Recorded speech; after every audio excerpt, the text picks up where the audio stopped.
Thank you so much. Let's please join me in welcoming the World Bank's President, Dr. Jim Kim, and the Prime Minister of Singapore, Lee Hsien Loong. Thank you. Let me start with our hosts today, Dr. Kim. You've just released the Human Capital Index. You and I talked about it earlier today. And it's the first time that the bank has done this. But, you know, the bank has always prioritized healthcare and education. So why have you done this now? What's the reason? Почему именно сейчас вы сделали?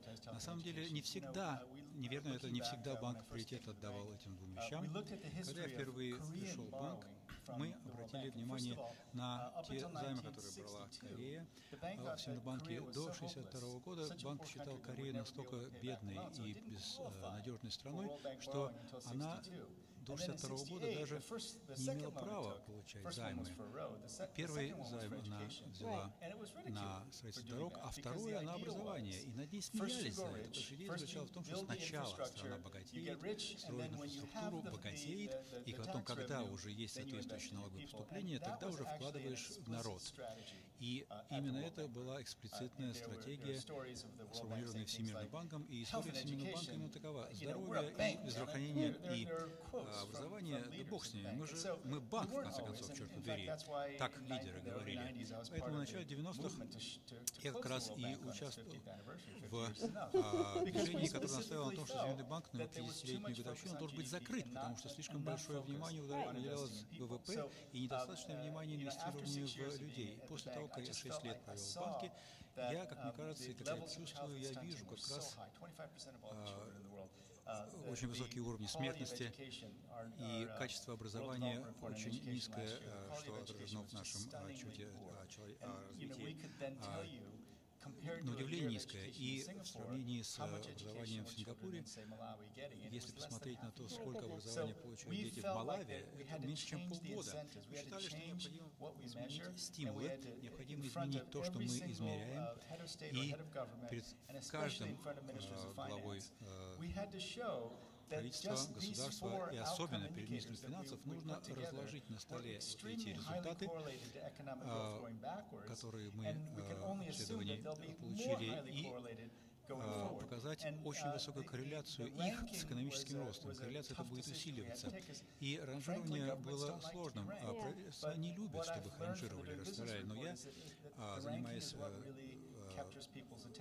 формированием делового отчета, как раз научился понимать то, что ранжировать очень важно. Это риск, на который необходимо идти для того, чтобы все обратили на это внимание. Премьер-министр, Сингапур стоит на хорошем уровне As a Singaporean, that makes me very proud. Yes, yes, that definitely deserves a round of applause. So, you know, you look back at how Singapore first started, and back in the years of independence, nothing like how it is today. So, was this the plan from the beginning? How did you do this? Был ли это планом с самого начала? Как вам удалось это сделать? Мы что-то с самого начала правильно сделали, но мы не можем делать вид, что мы все предполагали с самого начала. Мы начинали с довольно трудных позиций. Жилищные условия были тяжелым, население было бедным, здравоохранение было плохое, здоровье было в плохом состоянии, туберкулез был эндемичным, у нас были эпидемии холеры время от времени, и рождаемость была очень высокая. Это был как раз бум после военный, и в начале 60-х родильный дом, в котором я как раз родился, был самым продуктивным родильным домом во всем мире. Поэтому приоритет был тогда у правительства просто не захлебнуться, а держать голову над уровнем воды, чтобы у людей была крыша над головой, чтобы они могли отправлять детей в школу кое-какую, чтобы государственная система здравоохранения была какая-то, с тем, чтобы у людей была чистая вода, которую можно пить, соответствующий водопровод, и больницы для детей, и родильные дома, чтобы можно было вакцинацию, прививки, прочее. То есть базовые элементарные вещи. Но после этого уже нам нужно было предпринимать уже серьезные мощные шаги.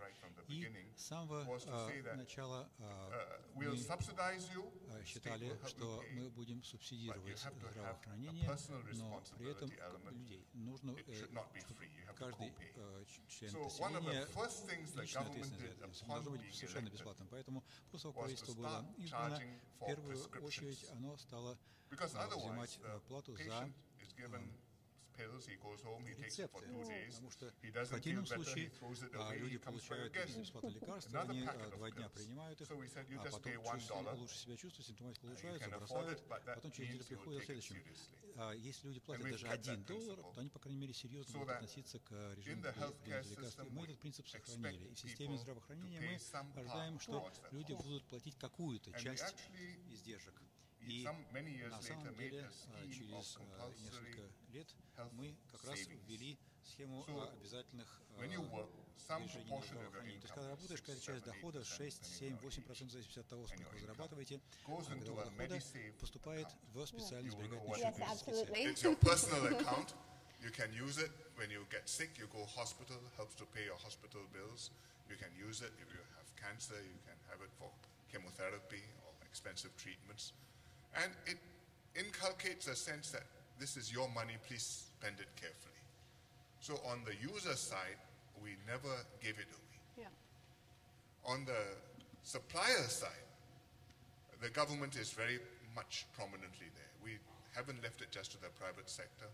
We used to run the government hospitals. They ran like government departments in the old days. They had no idea what it was costing them to run. It wasn't their job to know.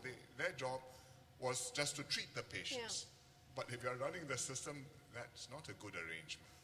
So we changed them to make them not for-profit outfits, autonomous, self-accounting, not for-profit, but bottom-line conscious. And that way you get efficient health care. At the same time, you don't get, or you are able to control the impulse of for-profit hospital to up the treatment so as to make more money. Absolutely, Prime Minister. I suppose, Dr. Kim, that the point I'd like to make with you is that Singapore is a unique example. The size and the scale of the nation, it's a small country with a small population. But the whole idea of the Human Capital Index is so that the lessons from countries that have done well can be transplanted elsewhere, in theory, right? So are you seeing the kind of investment that we need around the world to be able to prepare us for the digital future? Well, frankly, no, and that's exactly why we did this. I mean, I've been a health activist for most of my adult life, and we kept screaming at donors, please give more, give more, give more. And we went from a couple of $100 million, in the late 1980s, and then we're so grateful for Melinda Gates being here. The Bill and Melinda Gates Foundation changed everyone's sense of ambition. But then PEPFAR came along, and the Global Fund, and we went from a couple $100 million to more than $20 billion spent on healthcare. But the thing that just overwhelmed me in the last 6 years was, as much as there has been a rise in ODA, there's just no way we're going to solve the problem of 25% of children being stunted in the world with calls for more ODA. There's no question we need more foreign assistance. We want everybody to be more generous. But we knew that leaders and ministers of finance would have to take the same kind of interest and responsibility as Prime Minister Lee took, right? And so one thing, I made a joke of it backstage, but the most remarkable thing about Singapore is that this is not a country that was full of crazy rich Asians for the last 100 years, right? This is a country that went from having low literacy rates, very developing country kind of morbidity and mortality numbers, to where it is now, because the leaders took responsibility and said, we are going to measure it, we're going to get there, we're going to try all the different innovations. And so what I hope is going to happen, so much of global health and education has been focused on supply. Yeah. Donors give more, and input. We put this much, this percentage of GDP. Now we're switching it, I hope, to outcomes and demand. But in other words, the leaders, we hope, come to us and demand to know, what does it take to get better outcomes. And of course, the example of Singapore is one that we're going to point to frequently. And specifically, how will the Human Capital Index, do you think, galvanize people? Is it the ranking that will make them feel like, I've got to get better in the ranking? Well, unfortunately, there have been so many studies that have shown the relationship between better health and economic growth, between better educational outcomes and economic growth. It's something, education as one of the best investments for economic growth. This has been known for a very long time. But what we're finding is that because there has been such a strong focus on donor generosity, which again I agree with, and such a strong focus that I think some developing country leaders have been hiding behind that, say, yeah, our health outcomes are dependent on whether or not the donors are generous. Right. And what we would say is, even without greater donor generosity, right now, if countries committed to collecting taxes, if countries got rid of regressive and not helpful subsidies like fossil fuel and agriculture, and in the case of the Philippines, they implemented a tobacco tax, the proceeds of which they put into health and education kinds of investments. So we know that it's possible. So what we're saying is to countries, look, if you're serious, we'll help you bring in more private sector financing for those things like infrastructure that we know are commercially viable, and then we'll help you manage your budget, manage your spending in a way that you'll be able to improve dramatically your outcomes, especially if you invest in those things which have been proven to improve outcomes. Absolutely. Now, just looking to the future, though, Prime Minister Lee, so far Singapore has done remarkably well. There's no question about that. But do you feel that the job is done? For the future generation of my children, for instance, in Singapore, how do you continue to invest in human capital? Because, the same things keep working. No, the job is never done because you reach a new level, there are new expectations, new challenges arise. For example, we've got a reasonably good education system now, but one of the things which we are focusing on is to pay a lot more attention on preschool education. Excellent. Because children come at the age of 6 to school at quite different levels. Some able to read, some able to write, some barely able to be literate and recognize the letters at all. And we want to bring everybody to a good starting point as early as possible in life, regardless of whether you are rich or poor, whether your parents are advantaged or disadvantaged. And that's a major area of focus which will take us quite a number of years. With healthcare, we also have to focus on quite a number of things. Hospital treatment is important, but you don't want everything to happen in the hospital.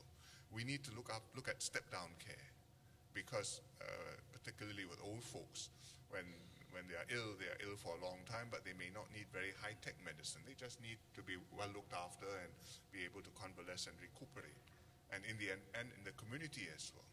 And we have to provide the step-down care facilities, and we have to provide people the incentive to stay healthy and to stay fit and to stay active. Absolutely. Active aging. So we've got old folks in their 70s and 80s who are learning to dance ballet and doing not badly. I've seen evidence of that. Yes. Yeah, absolutely.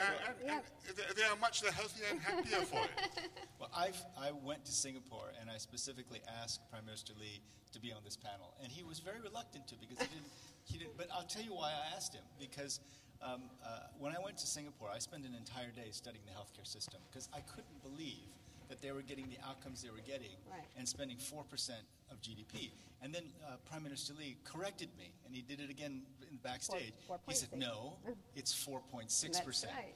But, the U.S. spends, 19% of GDP? Most of the European countries are 10 to 12%. China's already at 5%. And so to be able to get those kinds of outcomes at 4.6% was just stunning to me. I couldn't believe that was happening. But I think the reason I asked Prime Minister Lee, because every time I talk to him, he gives me this kind of detail. And I think that's what's going to be required. Right. Leaders are going to have to get into the details of what works in healthcare, what works in education. And an annual ranking that causes the newspapers to respond and opposition parties to question. This is the level at which we have to have this discussion, because going into the future with 39% of your children stunted with poor educational outcomes is a recipe for disaster. Absolutely. And I felt that it was literally the moral and ethical responsibility of the World Bank to reveal this relationship between investing in people and economic growth, so that people couldn't say, well, we didn't know, right? From this day forward, no one can say we didn't know.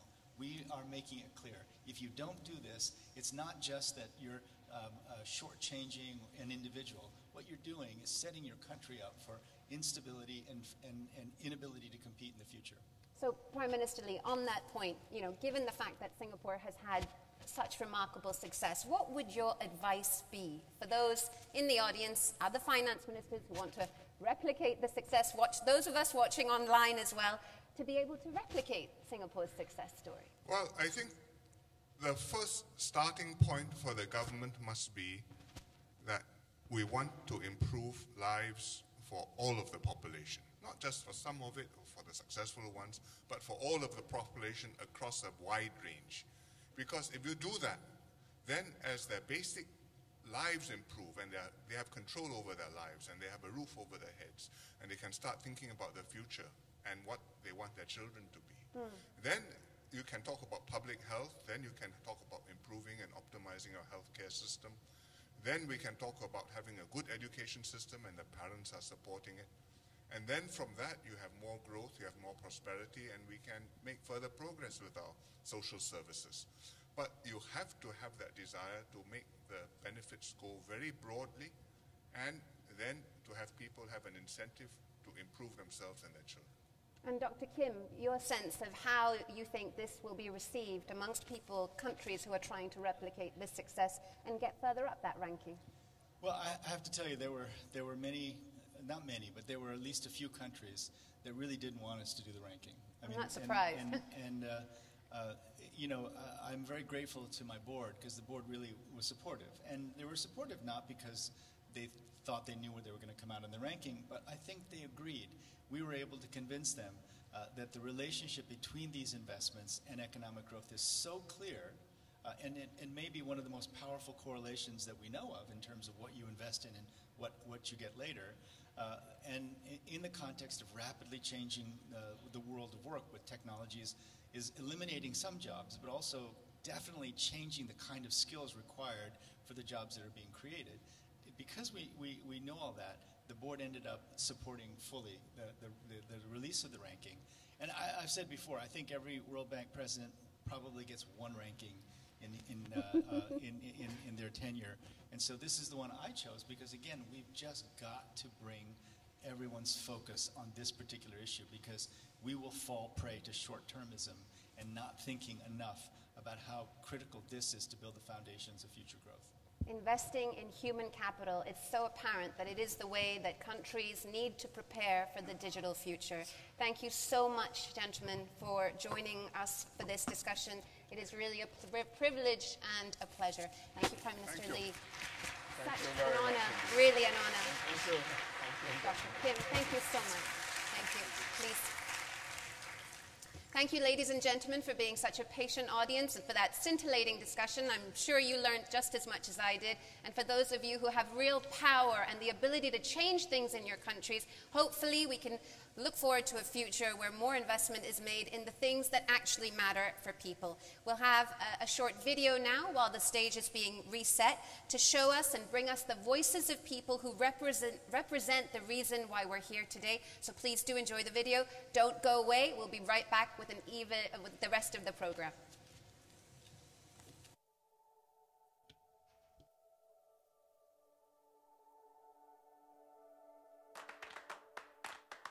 Quiero contar historias con mis dibujos. Saya pengen jadi produser film.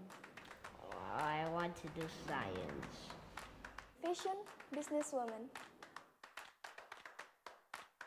I want to be an engineer. To make rehabilitation affordable to as many patients as possible. Invest in me.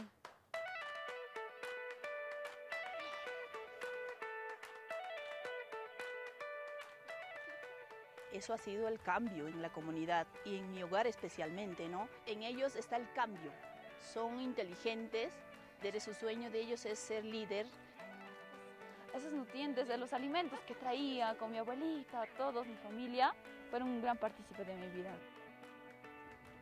Pero ahora ya estoy pasando a una siguiente etapa, preuniversitaria, esa formación.